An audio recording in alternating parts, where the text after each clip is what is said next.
गुढीपाडव्याला हे 3 मंत्र नक्की बोला, घरात भरभराट होईल. लवकरच गुढीपाडवा येत आहे.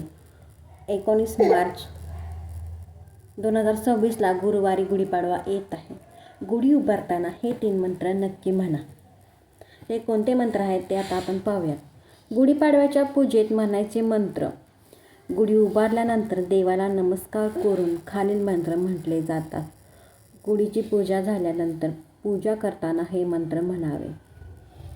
आयुष्यात भरभराट होते, तसेच प्रगती होते, तर हे मंत्र नक्की म्हणा. पहिला आहे ब्रह्मदेवाचा मंत्र. गुढीपाडवा हा दिवस ब्रह्मदेवाने सृष्टी निर्माण केली असा मानला जातो. त्यामुळे हा मंत्र म्हटला जातो. तो मंत्र कोणता आहे? ओम ब्रह्मध्वजाय नमः. अर्थ, ब्रह्मदेवाच्या ध्वजाला म्हणजेच गुढीला नमस्कार करायचा आहे.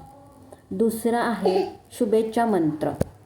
शुभम करोति कल्याणम आरोग्यम धनसंपदा शत्रुबुद्धी विनाशाय दीपज्योती नमस्तुते. हा मंत्र म्हणायचा आहे. हा मंत्र म्हणत गुढीला नमस्कार केला जातो. त्यामुळे गुढीपाडव्याला हा मंत्र नक्की म्हणा. तिसरा मंत्र आहे नववर्ष प्रार्थना मंत्र. सर्वे भवतु सुखनी. तिसरा आहे सर्वे भवतु सुखनी, सर्वे सन्तु निरामया, सर्वे भद्राणि पश्यन्तु मा कश्चित् दुःखभाग् भवति. याचा अर्थ सर्वजण सुखी आणि निरोगी राहो अशी प्रार्थना करायची आहे. गुढीला काय म्हणतात? गुढीला संस्कृतमध्ये आणि धार्मिक ग्रंथामध्ये काही वेगवेगळी नावे आहेत. पहिला आहे ब्रह्मध्वज. गुढीला ब्रह्मध्वज असे म्हणतात कारण त्या दिवशी ब्रह्मदेवाने सृष्टीची निर्मिती केली असे मानले जाते. त्यामुळे गुढीचे नाव ब्रह्मध्वज आहे. दुसरा आहे विजयध्वज.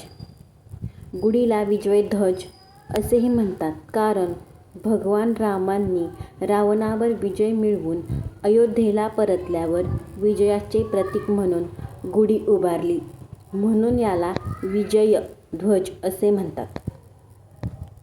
तिसरा आहे इंद्रध्वज.